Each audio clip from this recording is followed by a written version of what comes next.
तो ये है question number 15 of exercise 5.7। Question कुछ इस तरह दे रखा है y is equal to 500 e की पावर 7x प्लस 600 e की पावर माइनस 7x, और हमें शो करके दिखाना है कि डी स्क्वायर वाई और डी स्क्वायर की वैल्यू किसके बराबर है, 49 टाइम्स y के बराबर है।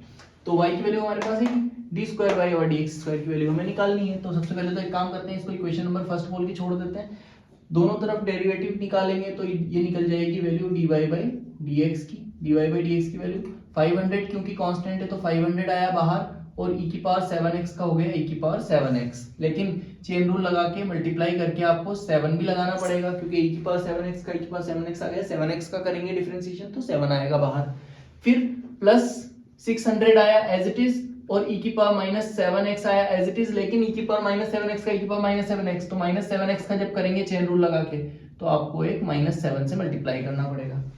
तो ये पूरी वैल्यू क्या हो जाएगी आपके पास 7 5 35, तो ये हो गई 3500। या एक काम करते हैं, अपन मल्टीप्लाई नहीं करते डायरेक्ट ही लिखते हैं। तो ये वैल्यू हो गई आपके पास 7 इंटू 500 e की पावर 7x, और माइनस 7 को जब 600 से मल्टीप्लाई करेंगे तो माइनस 7 इंटू 600 इंटू e की पावर माइनस 7x। ठीक है, let's call this equation number second. Now एक बार और डेरिवेटिव निकाल लेते हैं, d square y over d x square की वैल्यू निकाल लेते हैं। चलिए दोबारा से, ये पूरा नंबर कांस्टेंट है, कांस्टेंट नंबर पूरा का पूरा डिफरेंशिएशन के बाहर, तो 7 इंटू 500 इंटू ई की पावर 7x का डिफरेंशिएशन हो जाएगा ई की पावर 7x, लेकिन चेन रूल लगा के एक 7 और आ जाएगा।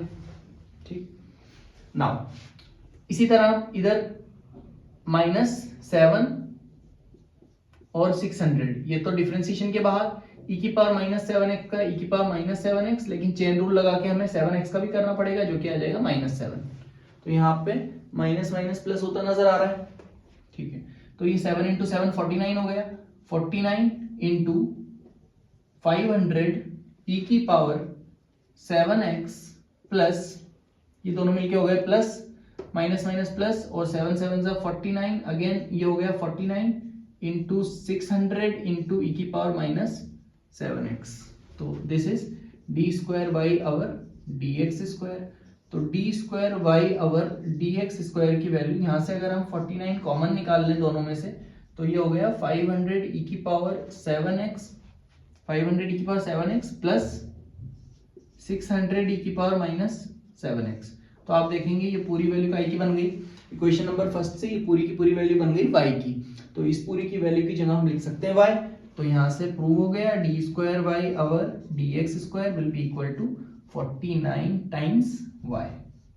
जो हमें शो करके दिखाना था वो हमने शो करके दिखा दिया, हेंस प्रूव्ड।